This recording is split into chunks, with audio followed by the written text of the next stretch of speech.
Hello and welcome to Union Budget Analysis 2023. This is Anik Mitra, and in this video I will try to share my understanding, my opinion and a critical analysis of Budget 2023. So, Honorable Finance Minister Mrs. Nirmala Sitharaman presented Union Budget 23-24 today.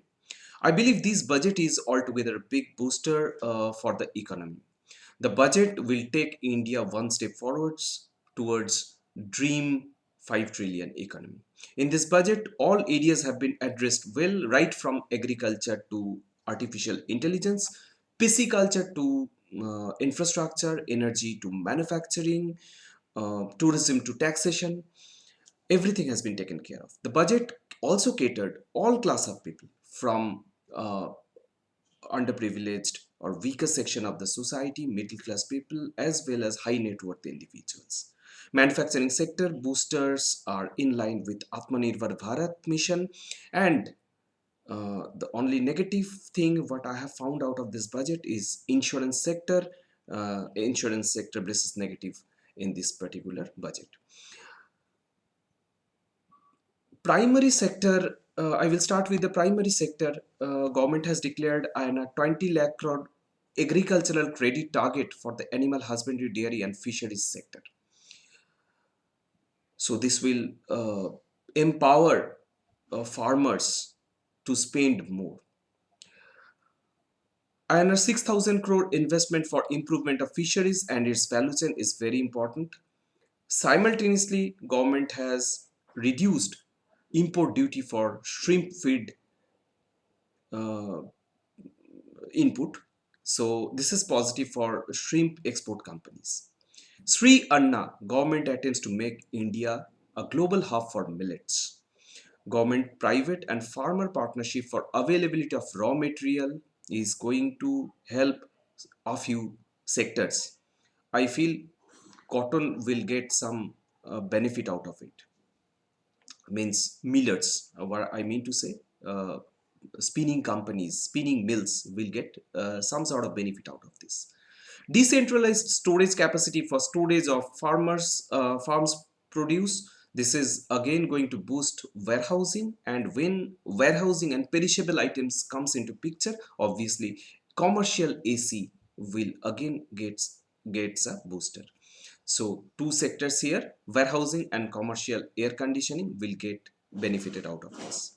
PM Pranam for balanced use of fertilizer. We all know that in India, urea is the key fertilizer used mostly, but uh, NPK or diammonium phosphate DAP, these are relatively less used, but government wants to uh, have a balance between usage of all these fertilizers. So this mission, I hope that will help to balance the use of fertilizer. Next, since last budget, point of focus remains infrastructure sector. Government has announced 10 lakh crore capital layout for the infrastructure sector. It is having a multiplier effect in the economy, right from job creation to freight transport. Big positive for infrastructure sector and some allied sectors as well. Government has declared 100 transport infrastructure projects, uh, which will be identified for end-to-end connectivity for ports, coal, steel and fertilizer sector. Obviously this will be booster for the manufacturing companies. It will make inputs available to the industries like raw material as well as energies, means coals, petrol type of energy related items. 2.5 lakh crore capital outlay for railway is going to be a big booster for the dedicated freight corridor, which government is already started. Indian Railway has started already installing this dedicated freight corridor. Eastern Western corridor connectivity will get a booster, and this will in turn help not only dedicated freight corridor, also transportation. So to boost up manufacturing companies, manufacturing industry in India, the transportation is very important. So railway transportation will reduce cost. It will be helpful for the wagon sector as well, because demand will go up for wagons, as already we know that 90,000 wagons government has, Indian Railway has already purchased through tender. So it will keep facilities occupied till first half of 2025, 25-26, first half of 25-26, and uh, beyond this also, this will uh, keep the demand intact for the like for the wagons. 30 to 32,000 wagons per sector is needed, like will be required over there. So there is a booster for the railway wagons sector as well. Shipping is going to be a big booster once again. Coastal shipping will be promoted for freight and public transport. We already know that ministries are looking to start off coal transportation from the Odisha and Jharkhand mines to western coasts, and this is supposed to start from January 20, like it was supposed to start from January 23, and uh, this will obviously reduce coal import in the country, and availability of coal will help, will sort out power requirement or power crisis. And obviously transportation cost is freight forwarding cost, transportation cost is a big negative for the energy sector. So this type of transportation will reduce the cost, as like which used to be 8,000 rupees per million ton will come down to as low as 1,500 rupees per million ton. So shipping companies will be a booster, will get a boost, as well as manufacturing industry also will get a boost out of it. Energy, we all know that energy is going to be a next big thing, and uh, I believe that this 19,700 crore national hydrogen mission will mm, help India to sort out energy crisis going forward. Government has projected a target of production of 5 MMT green hydrogen by 2030. Government has also exempted customs duty uh, on compressed biogas. Government has brought Govardhan scheme in the process of promoting circular economy. 200 biogas plants will include around 10,000 crore of investment.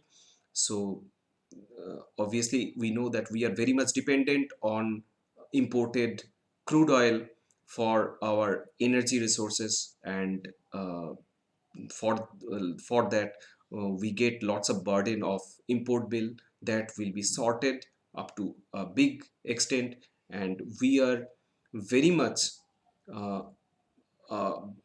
energy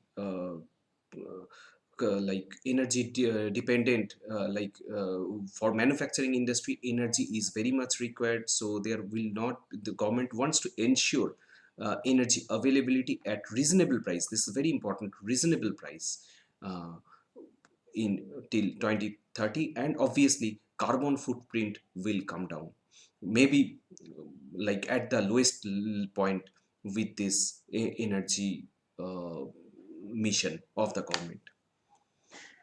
Defense is not a new thing. Government is uh, continuously motivating Indian defense manufacturers to indigenously produce advanced equipments. Government last year, last budget, government has produced 5.2, government has allocated 5.25 crore. Now it will be 5.95 5.25 lakh crores, I'm sorry. Now this time it will be 5.94 lakh crore capital outlay in FY 2022. Among that, 1.62 lakh crore will be spent after defense modernization versus 1.5 lakh crore last budget. So this is continued positive for defense manufacturers. Next booster dose for manufacturing sector, we will try to have a quick look into it. Custom duty exemption in ethyl alcohol will help ethyl manufacturers. Custom duty reduced from 5% to 2.5% on acid grade fluorospar, which will help high performance plastics and refrigerant manufacturing. Custom duty reduced on naphtha from 21% to 13%. It will help polyethylene and polypropylene type of petrochemical manufacturing.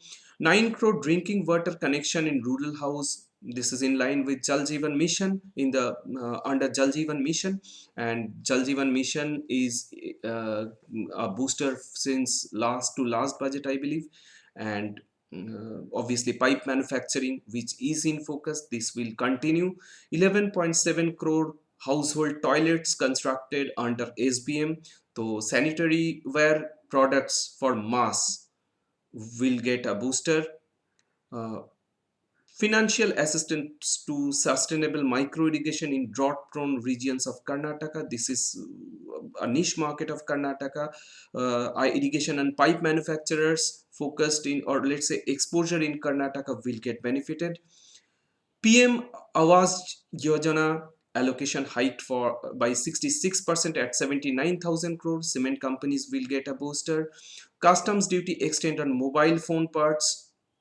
Yes, mobile phone manufacturing has already started in India. Apple has come, and Indian manufacturers are getting booster out of it. So as parts are mainly important, this will help manufacturers to sort out the problem of high customs duty. Concessional duty for lithium ion cell manufacturing extended for another 1 year. We have already seen few companies have started. I don't want to mention any specific company name in this video. So few battery manufacturers has already started their lithium ion cell manufacturing. So far it was their lithium ion battery pack manufacturers were there in India. Lithium ion cells used to be manufactured outside, it used to be brought in India, and pack used to be manufactured. Now with the endeavor of government and few companies who are renowned battery manufacturers, they have taken this initiative to manufacture lithium ion cells that will get a booster out of this. INR 20,700 crore will be invested for setting up renewable energy project in Ladakh. This is significantly big in a specific state or union territory, whatever. So renewable energy will get a booster. All of this at the cost of 5.9% fiscal deficit. 5.9% of GDP is the fiscal deficit. Considering the global headwinds and inflationary issues, fiscal deficit of 5.9%. So this is a great move, and government is targeting to reduce fiscal deficit below 4.5% by 25-26. It's a great attempt of the government, or the mission of the government, I would say.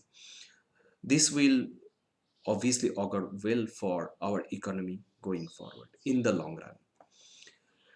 Now let's come to indirect taxes. There are various aspects of looking into it. Interest of people differs obviously from man to man. Budget 2023 proposes to increase rebate under Section 87A in such a way that taxpayers who earlier had to pay zero tax of on income up to rupees 5 lakhs will now pay zero tax for income up to 7 lakhs. So this is a tax regime, and this is a tax rebate under new tax regime. So government, although old tax regime is more open, but government is motivating uh, taxpayers to opt a new tax regime. But please note, in this new tax regime, uh, obviously ATC benefits are not available. So I know there are lots of arguments on this context, and specifically people who used to get ATC benefits investing in various schemes, insurance, those will no more be there. So that will create some problem to salary earners. But yes, the 7 lakh crore extension of expansion from 5 lakh to 7 lakh crore tax, 7 lakh, sorry, 5 lakh to 7 lakh per annum of income for individual taxpayer obviously will increase consumption in the country. So on the one hand, consumption will get a booster due to this tax exemption at individual front. On the other hand, infrastructure will get a booster. So altogether, this seems a good budget altogether. So highest surcharge rate on above income rupees 5 crore has been reduced from 37% to 25% in this new tax regime. Will take care of high net worth people. Yes, again, just want to mention here, like as we have seen that people will more like will not get any ATC benefit under new tax regime. So obviously, this is negative for the insurance companies, and government wants investment in the equity bonds market. So we will get lot more liquidity in this particular sector. People will come and will invest more, and many conservative investors also will be forced up to a certain extent, I would say, to invest in the equity market. So yes, so this will augur well for the investment industry, mutual fund, and retail investment will get a lot of booster. As I already mentioned, insurance sector is negative on due to this new tax regime. Income from life insurance policies issued after 1st April of 2023, where aggregate premium up to rupees 5 above rupees 5 lakh will not get any tax exempt anymore. So uh, obviously, insurance sector has taken it as a negatively, and we have seen insurance companies to plunge yesterday in the market. So this was all, and market reaction is not only the outcome of the market of the budget, but simultaneously there are lots of short position open in the market which we need to understand. And FIIs have some different reason altogether to pull out from this particular market. We have seen almost 16-17,000 crore of cash market outflow in the by FIIs in last 3-4 days. In last 3 days, I will specifically mention. And yes, in the derivatives market also there are lots of shorts open as per my understanding, which is basically creating volatility and dragging down the market. So whatever it is in the short run, but in the long run, for the macroeconomy, for sector specific move, this is going to be positive.